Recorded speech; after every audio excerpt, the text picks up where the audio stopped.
February 1959. 9 experienced hikers vanish into the Ural Mountains. When rescuers finally found their camp weeks later, they found something that still can't be fully explained. The tent, cut open from the inside. The hikers, scattered across the mountainside, some barefoot in sub-zero snow. 2 found with crushed ribs and skulls, but no external wounds. 1 missing her tongue. Whatever happened that night, it made 9 trained mountaineers do something no rational person does in a Siberian winter. They ran into the snow. With no shoes, no coats, no way to survive. For over 60 years, scientists, investigators, and journalists have tried to explain what happened on that mountainside. Some have come close. None have closed the case for good. This is the hidden record. And this is the file the Soviet Union sealed, but never solved. Let's start at the beginning. In late January 1959, a group of 10 set out from the city of Sverdlovsk, deep in the Soviet Union. Their leader was 23-year-old Igor Dyatlov, a radio engineering student known for his careful planning and calm leadership. The kind of person other hikers trusted with their lives, quite literally, on a trip like this. The group's goal was Otorten Mountain, a grade 3 trek, the highest difficulty classification in Soviet mountaineering at the time. If they completed it, every member would earn their grade 3 hiking certification, the highest level available. These were not casual outdoor enthusiasts. Most were engineering students at the Ural Polytechnical Institute. Experienced skiers, several with previous high-altitude and winter expeditions behind them. They understood cold. They understood risk. They packed for both. Among them was Lyudmila Dubinina, a passionate outdoorswoman who kept a personal diary of the trip. Zinaida Kolmogorova, known for her striking intelligence and warmth. And Semyon Zolotaryov, older than the rest at 38, a war veteran who joined the group somewhat last minute, a detail that would later fuel decades of speculation. One member, Yuri Yudin, turned back early on the journey after his chronic illness flared up. It was, without question, the most important decision he ever made. He would spend the next 50 years of his life as the only member of the expedition who lived to tell what he knew. Which, in the end, wasn't much. Because whatever happened, happened after he left. The remaining 9 pressed on toward the mountain that would later bear their leader's name in tragedy. Dyatlov Pass. They were never seen alive again. The plan was simple. Reach Otorten, complete the route, and send a telegram back to their sports club by February 12th, confirming their safe return. No message came on the 12th. No one panicked immediately. Delays on remote winter routes were common, and the group had told friends they might take a few extra days. But as the days passed with total silence, concern turned into alarm. By the last week of February, search parties, including fellow students, local guides, and eventually military personnel, were dispatched into the Ural wilderness. What they found at the abandoned campsite raised the first real red flag. The tent was still standing, though partially collapsed under snow. But it hadn't failed from weather or structural strain. It had been cut open. From the inside, not the entrance. The side wall, sliced through, as if someone inside needed to escape faster than the front flap would allow. Outside, footprints told the next part of the story. 8 to 9 sets of prints, some in socks, some completely barefoot, led away from the tent, down the slope, toward a line of trees over a kilometer away. In -25 to -30 degrees Celsius conditions, no one stopped to grab boots. No one turned back. Whatever drove them from that tent, it mattered more than survival instinct. Over the following months, as snow melted in stages, all 9 bodies were slowly recovered, and each discovery added a new layer of confusion rather than clarity.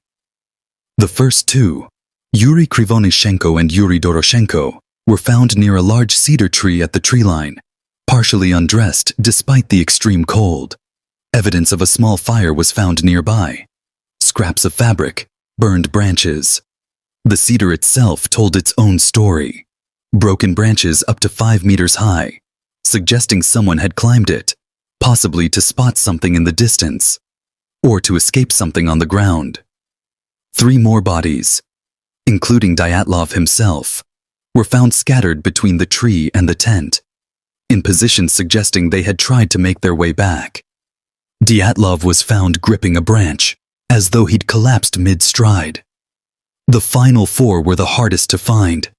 They weren't located until May, buried under several meters of compacted snow in a ravine further down the slope. And this is where the case shifts from tragic to genuinely unexplainable. These 4 sustained the most severe injuries of the entire group. Nikolai Thibault Brignol had a major skull fracture. Lyudmila Dubinina and Semyon Zolotaryov both had fatal chest fractures. Injuries so severe that Soviet pathologists compared the force involved to that of a car crash. And yet, there was no external bruising or soft tissue damage on any of them to suggest blunt force trauma from an impact. It was as though the force had crushed them from within, without ever touching the surface of their skin. And then there was Dubinina. In addition to her chest injuries, she was missing her tongue, her eyes, part of her lips, and some facial tissue. For decades, this detail alone has fueled the most extreme theories about that night. The official Soviet investigation, closed in May 1959, offered a strange and famously vague conclusion. The hikers died as a result of a compelling natural force. No further explanation was given. The case files were classified, and the incident went largely unspoken in the Soviet Union for the next 3 decades. In the absence of a clear answer, theory after theory has tried to fill that void. The most scientifically supported explanation is avalanche. In 2021, a team of Swiss and Russian researchers published a detailed model of what's known as a delayed slab avalanche, a slow-moving small-scale snowslide that could occur hours after the hikers cut into the slope to pitch their tent. The model shows how such a slide could produce blunt force trauma consistent with the internal injuries found, without leaving major external bruising, and could explain the sudden panicked flight from the tent. It's compelling. It's the closest thing to a scientific consensus this case has ever had. But it doesn't fully explain everything. Why did the group run over a kilometer, past safer shelter options, before attempting to make camp again? Why were the injuries so unevenly distributed among only 4 of the 9? And it offers no explanation at all for Dubinina's missing tongue and eyes. An injury pattern some forensic experts argue is more consistent with small animal scavenging after death than with impact trauma. The second major theory points toward military involvement. Declassified Soviet documents confirm that weapons testing did occur in the broader Ural region during this era.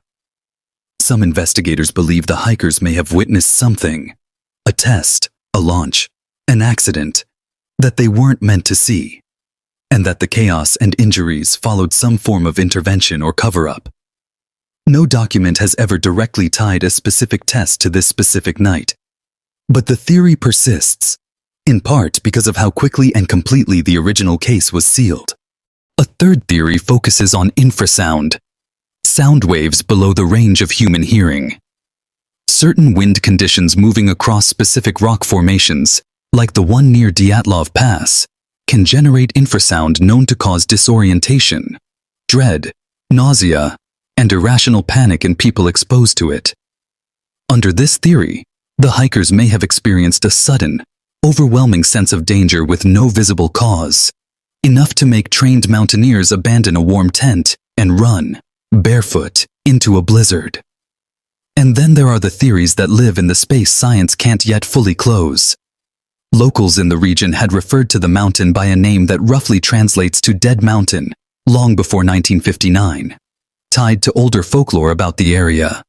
During the search efforts that spring, multiple independent search teams reported witnessing unusual glowing orbs in the night sky over the mountains, an observation later attributed by some to distant missile testing, though never definitively confirmed.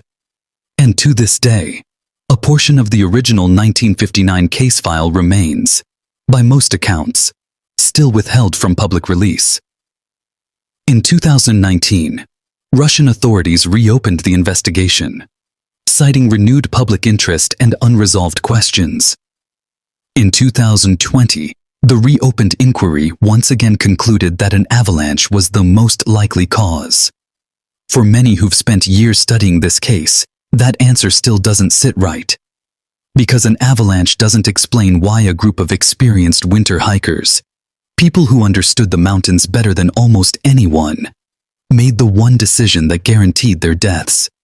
Not staying in the tent, not building a proper shelter at the tree line, running, barefoot, into a blizzard, away from warmth, away from safety, toward nothing but open, freezing wilderness. Some files get closed by decree. That doesn't mean they get solved by truth. This is the hidden record.